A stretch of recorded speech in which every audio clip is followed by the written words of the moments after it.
আজ শুক্রবার বাদ জুমা জমায়েত করার ঘোষণা দিয়েছেন প্রধান উপদেষ্টার বাসভবন যমুনার। দর্শক দেখতে পাচ্ছেন যে আওয়ামী লীগ কর্মীরা রাজপথে নেমে গিয়েছে এবং তারা বাসভবনে ঢোকার চেষ্টা করছে। শাহবাগ কিন্তু ইতিমধ্যেই তুলপাড়। এদিকে আজ জুমার পর শাহবাগে ধ্বংসলীলা হচ্ছে। আওয়ামী লীগ কর্মীরা রাজপথে নেমে ডক্টর ইউনূসের বাসভবনে ঢোকার চেষ্টা করে। বাংলাদেশের রাজনৈতিক পরিবর্তন হবে আজ, সবকিছু তুলপার হয়েছে। দর্শক, ঢাকাকে কেন্দ্র করে আওয়ামী লীগের বেশ তৎপরতা ইদানিং বেশি লক্ষ্য করা যাচ্ছে। যুগান্তর, এনটিভি সহ কয়েকটি গণমাধ্যম যে আশঙ্কার বার্তা দিয়েছিল যে আওয়ামী লীগ সেপ্টেম্বরকে কেন্দ্র করে পরিস্থিতি উত্তপ্ত করার পরিকল্পনা করছে এবং বড় ধরনের একটা শোডাউনের চেষ্টা করছে। আওয়ামী লীগ ছাত্রলীগের নানা রকমের শোডাউন আমরা রাজধানীতে দেখতে পাচ্ছি, যার ফলে পুলিশও অনেক বেশি তৎপর হয়েছে। কিছু মানুষ আমাদেরকে ইদানিং বলার চেষ্টা করে, আপনারা বসে আছেন কেন, আপনারা পালায় আছেন কেন, কলকাতায় আপনারা বিদেশে যায় বসে আছেন কেন? না ভাই, যারা পালিয়ে বেরাকে পালায়নি, বিদেশে বসে আছে না বিদেশে দাঁড়িয়ে আছে। নির্বাচন বানচালের চেষ্টা হবে, এটা এখন স্বয়ং প্রধান উপদেষ্টা হচ্ছে। কতগুলো দলের সাথে বৈঠকের পর দুদিন আগেই তিনি বলেছেন যারা নির্বাচন চায় না তারা বানচালের চেষ্টা করে যাবে। নির্বাচন বানচালের একটা চেষ্টা দেশের অভ্যন্তরে আছে, দেশের বাইরের শক্তির মধ্যে আছে।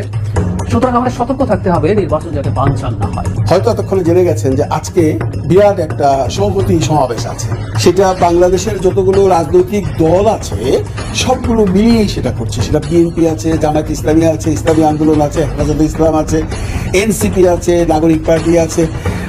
ইতিমধ্যে বুঝতেই পারছেন আজকের খবরটি কতটা গুরুত্বপূর্ণ একটি খবর। বন্ধুরা চলুন ভিডিওতে আজকে আর বেশি কথা বাড়াবো না, সরাসরি আজকে আমরা চলে যাব মূল ভিডিওতে, আর সেখানে আজকে আমরা দেখব আজকের খবরের বিস্তারিত। ঢাকাকে কেন্দ্র করে আওয়ামী লীগের বেশ তৎপরতা ইদানিং বেশি লক্ষ্য করা যাচ্ছে। যুগান্তর, এনটিভি সহ কয়েকটি গণমাধ্যম যে আশঙ্কার বার্তা দিয়েছিল যে আওয়ামী লীগ সেপ্টেম্বরকে কেন্দ্র করে পরিস্থিতি উত্তপ্ত করার পরিকল্পনা করছে এবং বড় ধরনের একটা শোডাউনের চেষ্টা করছে, তখন ছোট ছোট করে আওয়ামী লীগের নানা রকমের শোডাউন, আওয়ামী লীগ ছাত্রলীগের নানা রকমের শোডাউন আমরা রাজধানীতে দেখতে পাচ্ছি, যার ফলে পুলিশও অনেক বেশি তৎপর হয়েছে। গতকালকে একটা শোডাউন তারা বোধহয় ভণ্ডুল করে দিতে পেরেছে এমনটা পুলিশের দাবি, সেটা ধানমন্ডি এলাকায়, এবং সেখান থেকে বেশ কয়েকজনকে গ্রেপ্তার করা হয়েছে। তারা কারা? তারা কি সাধারণ আওয়ামী লীগের সমর্থক নাকি আওয়ামী লীগের নেতা পর্যায়ের কেউ সেটা একটু বুঝে ওঠার চেষ্টা করব। পুলিশের এই অভিযান শেষ পর্যন্ত কোন দিকে যাচ্ছে, আওয়ামী লীগের পরিকল্পনা বাস্তবায়ন আদৌ সম্ভব হবে কিনা, তাদের পক্ষে যখন পুলিশ অনেক বেশি সচেতন মনে হচ্ছে, বাস্তবতা কি দাঁড়াচ্ছে তাদের জন্য সেটা বোঝার চেষ্টা করবো এই ভিডিওতে। দর্শক, বলছিলাম রাজধানীতে আওয়ামী লীগের কর্মকাণ্ড বেশ বেড়েছে মনে হচ্ছে। গত কয়েকদিনে ধানমন্ডি, বনানী সহ গুলিস্তান সহ বেশ কয়েক জায়গায় ঝটিকা মিছিলের ঘটনা আমরা দেখেছি। ধানমন্ডি, বনানীর ঘটনায়, গুলিস্তানের ঘটনাতেও একাধিক জনকে গ্রেপ্তার করেছিল পুলিশ, সেই ব্যাপারও আমরা দেখেছি। আমরা এটাও জেনেছি পুলিশের মাধ্যমে, পুলিশের যে ভাষ্য, যে ধানমন্ডিতে যে মিছিলটা তারা করেছিল ধানমন্ডির 27 নম্বর রোডেই সম্ভবত, সেখান থেকে একজনকে গ্রেপ্তার করে পুলিশ নাকি ভেতরের অনেক তথ্য পেয়েছে এবং আওয়ামী লীগের কর্মপরিকল্পনা, বিশেষ করে সেপ্টেম্বর জুড়ে যে কর্মপরিকল্পনা, সেই কর্মপরিকল্পনা সম্পর্কে একটা বিশদ ধারণা পেয়েছে। সেখান থেকেই পুলিশ মনে করছে যে সেপ্টেম্বর মাসকে টার্গেট করেছে আওয়ামী লীগ। এবার দেখা গেল যে ধানমন্ডি এলাকা থেকে তারা অন্তত 8 জনকে গ্রেপ্তার করলো যখন তারা নতুন শোডাউনের প্রস্তুতি নিচ্ছিল। গতকালকে এই ঘটনাটা ঘটেছে এবং গতকালকে একেবারে ভোর থেকে রাত পর্যন্ত বিভিন্ন জায়গায় অভিযান চালিয়ে এই 8 জনকে গ্রেপ্তার করা হয়েছে এবং পুলিশ দাবি করছে ধানমন্ডি এলাকায় নতুন একটা শোডাউনের পরিকল্পনা হচ্ছিল এবং সেই পরিকল্পনার পরিকল্পক সহ 8 জন নেতাকে তারা গ্রেপ্তার করেছে। কারা গ্রেপ্তার হলেন, গণমাধ্যম যেটা বলছে, চ্যানেল 24 এই খবরটা ছবি সহ নিশ্চিত করছে। সেখানে বলা হচ্ছে, ধানমন্ডিতে কার্যক্রম নিষিদ্ধ আওয়ামী লীগের ঝটিকা মিছিল পরিকল্পনাকারী সহ 8 জন গ্রেপ্তার। সেখানে 8 জনের ছবিও দেয়া হয়েছে। সেই খবরে যেটা বলা হচ্ছে সেটা হচ্ছে রাজধানীর ধানমন্ডিতে ঝটিকা মিছিলের পরিকল্পনার সঙ্গে জড়িত থাকার অভিযোগে 8 নেতাকর্মীকে গ্রেপ্তার করেছে ডিবি পুলিশ। এদের মধ্যে মিছিলের অন্যতম আয়োজক মোহাম্মদ সজিবুল ইসলাম হৃদয়, 23 বছর বয়স্ক তরুণ এবং ঢাকা শহরের বিভিন্ন থানার ছাত্রলীগ ও স্বেচ্ছাসেবক লীগের সদস্যরা রয়েছেন। ডিবি জানাচ্ছে গ্রেপ্তারকৃতরা সংঘবদ্ধভাবে আইন শৃঙ্খলা পরিস্থিতি অস্থিতিশীল করা, রাজধানীতে ঝটিকা মিছিল সহ জনমনে আতঙ্ক তৈরি করার নানা রকমের কর্মকাণ্ড পরিকল্পনা করছিল। এই তথ্য গণমাধ্যমকে নিশ্চিত করেছেন ডিএমপির মিডিয়া অ্যান্ড পাবলিক রিলেশনস বিভাগের উপকমিশনার ডিসি মোহাম্মদ তালেবুর রহমান। গ্রেপ্তার যারা হয়েছেন যে 8 জন, তাদের মধ্যে রয়েছেন তার কাছ থেকে আওয়ামী লীগের ঢাকা কেন্দ্রিক, সেপ্টেম্বর কেন্দ্রিক যে বড় পরিকল্পনা, সেই পরিকল্পনার প্ল্যান নাকি পুলিশ জেনে গেছে। আর যদি তাই হয় তাহলে সেটা আওয়ামী লীগের জন্য মানে এই 8 জন গ্রেপ্তারের মধ্যেই সীমাবদ্ধ থাকবে না, এই অভিযান আরো চলবে। পুলিশের ব্যাপক অভিযান, তল্লাশি, এবং আমরা দেখেছি পুলিশের নতুন করে বিশেষ সতর্কতা জারি করা হয়েছে যেন এই ধরনের কর্মকাণ্ড মানে প্রতিরোধ করা যায়, রোধ করা যায়, কিংবা তাদেরকে এই কর্মকাণ্ড থেকে বিরত রাখার ব্যাপারে তারা সফল হয়। এখন পুলিশ কতটা সফল হবে, আওয়ামী লীগের লোকজন কতটা সফল হবে, সেটা সময়ই বলে দেবে। তবে এভাবে পুলিশ যেভাবে ধরপাকড় করছে এই মানে নেতা কর্মীদের, মোটামুটি একেবারে নিচের সারির নেতা কর্মীদের, তাতে করে বড় নেতারা পার পেয়ে যাচ্ছেন কিনা, শুধুমাত্র পুলিশের জালে ছোটরা ধরা পড়ছে কিনা, যারা মাঠ পর্যায়ে মানে অ্যাপ্লিকেশনে জড়িত কিংবা অ্যাপ্লিকেশন মানে মুভমেন্টের সঙ্গে যারা জড়িত, তারা শুধু ধরা পড়ছে কিনা, সেটাও একটা বড় বিষয়। যে চুনোপুটিদের ধরে আদতে পুলিশ কতটা সফল হতে পারবে যদি রাঘব বোয়ালরা যদি তাদের নাগালের বাইরেই থেকে যায়। যদিও এখন পর্যন্ত আওয়ামী লীগের যে বড় বড় রাঘব বোয়াল, তারা বেশিরভাগই দেশের বাইরে চলে গেছেন, বিভিন্নভাবে দেশের বাইরে চলে গেছেন, দেশের মধ্যে নেই। অনেকে বলেন যে দেশের বাইরে আওয়ামী লীগের নেতাকর্মীরা আরাম আয়েশে যখন জীবনযাপন করছেন এবং বিভিন্ন রকমের ছবি ফেসবুকে আপলোড করছেন, এখানে খাচ্ছেন, ওখানে খাচ্ছেন। ভারত থেকে একজনের খবর আমরা একটা গণমাধ্যমে দেখলাম, ঠিক কোন গণমাধ্যমে এই মুহূর্তে খেয়াল হচ্ছে না, সম্ভবত আরাফাত এ রহমান, তিনি বিভিন্ন পার্লারে যে বিভিন্ন কর্মকাণ্ড করছেন, চুলের বিশেষ সেবা করছেন, ফেসের বিশেষ সেবা করছেন, এটা করছেন, ওটা করছেন। এই খবরগুলো বিভিন্নভাবে গণমাধ্যমে এবং বিভিন্ন দিকে চর্চিত হচ্ছে যে আওয়ামী লীগের সাধারণ নেতাকর্মীরা যখন দেশে মার খাচ্ছে, পুলিশের গ্রেপ্তারের কবলে পড়ছে, তখন মোটামুটি নেতারা বিপিনের গতকালকের ভিডিওটা নিশ্চয়ই অনেকে দেখছেন। নাক থেকে এখনো রক্ত পড়ছে, মস্তিষ্কে এখনো রক্তক্ষরণ হয়েছে এবং যতগুলো আঘাত পাইছে কামব্যাক করতে সময় লাগবে। চেহারা মোটামুটি 1 সপ্তাহে মনে হচ্ছে যে 5-10 বছর বয়সও বেড়ে গেছে, কারণ এখনো হাসপাতালে আছে, চিকিৎসাধীন। আর মাঝখানে নূরের স্ত্রী, তিনি যখন আপনার প্রধান উপদেষ্টার সাথে সাক্ষাৎ করতে গেলেন, সেখান থেকে একটা নির্দেশনা ছিল যে ভিপিনুরকে বিদেশ পাঠানো হবে রাষ্ট্রীয় খরচে তার চিকিৎসার জন্য।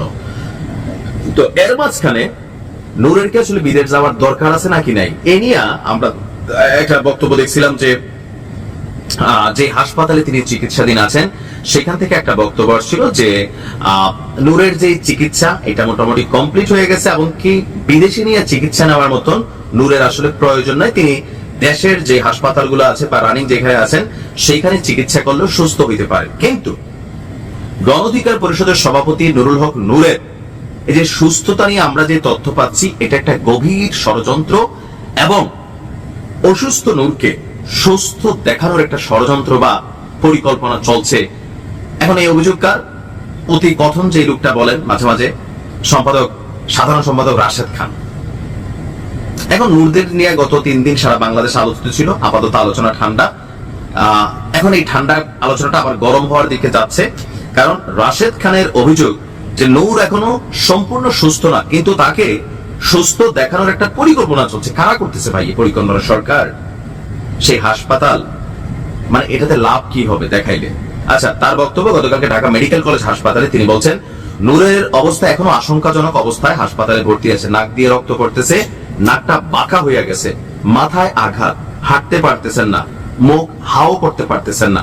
সরকারের পক্ষ থেকে জানানো হয়েছে তাকে বিদেশ পাঠানো হবে।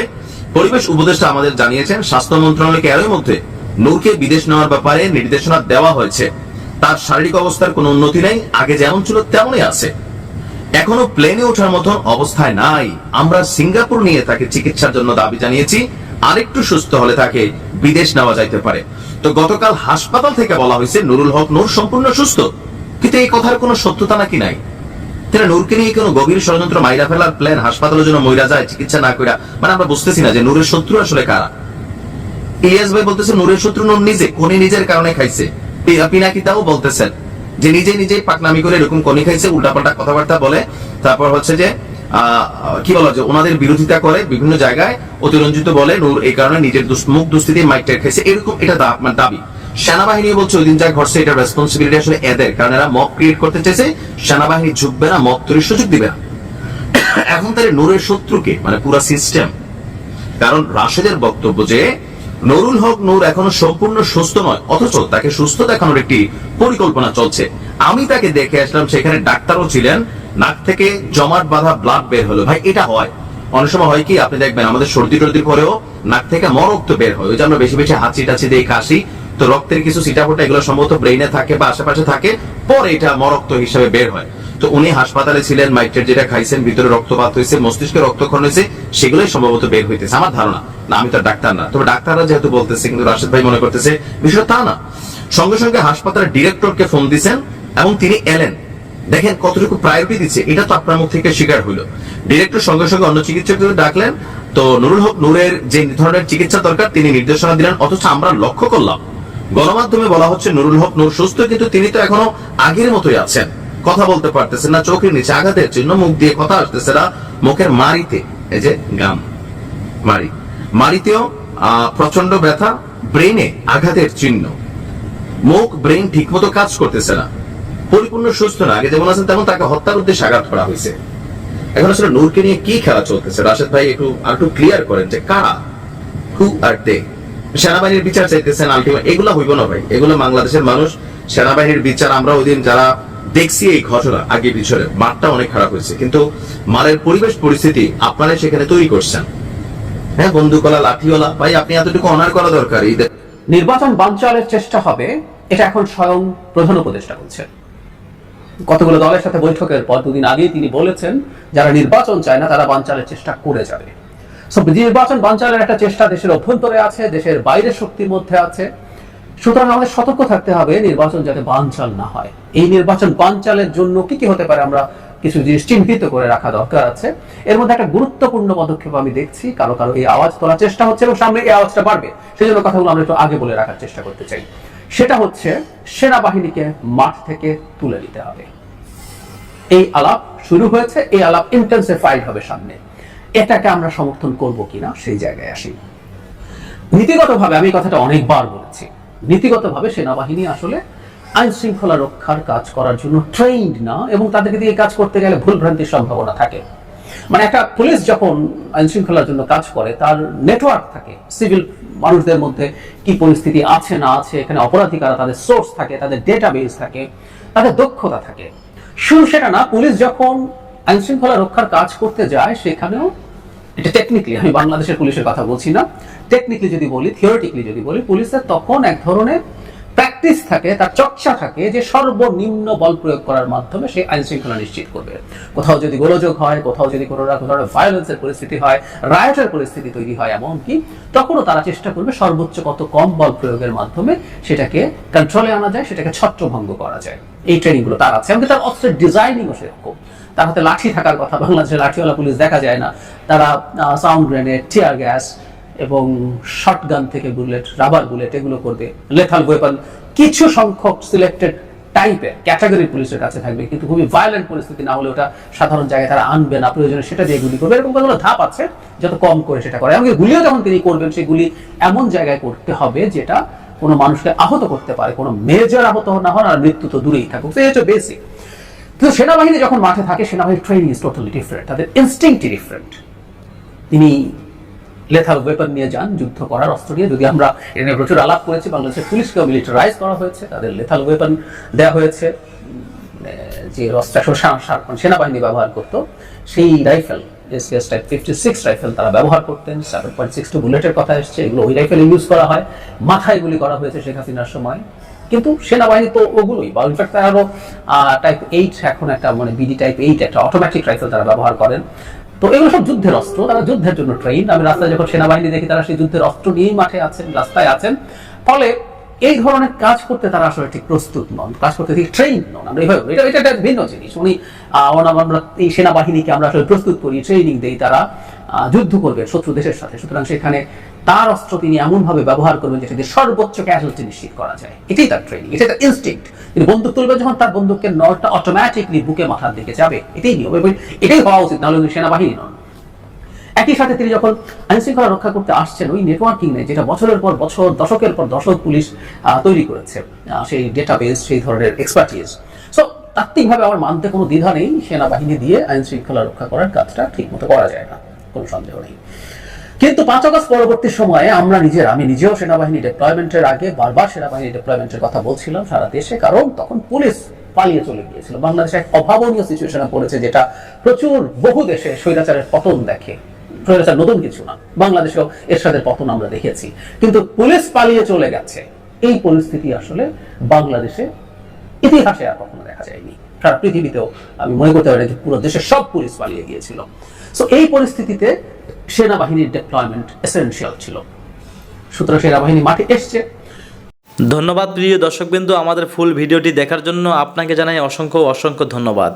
তো বন্ধুরা, আজকের এই নিউজটি দেখে আপনাদের কি মতামত অবশ্যই কমেন্ট বক্সে কমেন্ট করতে ভুলবেন না। আর হ্যাঁ, এমন নিত্য নতুন আপডেট খবর সবার আগে পেতে চাইলে এখনই আমাদের এই পিচ্চি সাকিব ইউটিউব চ্যানেলটি সাবস্ক্রাইব করুন। ধন্যবাদ।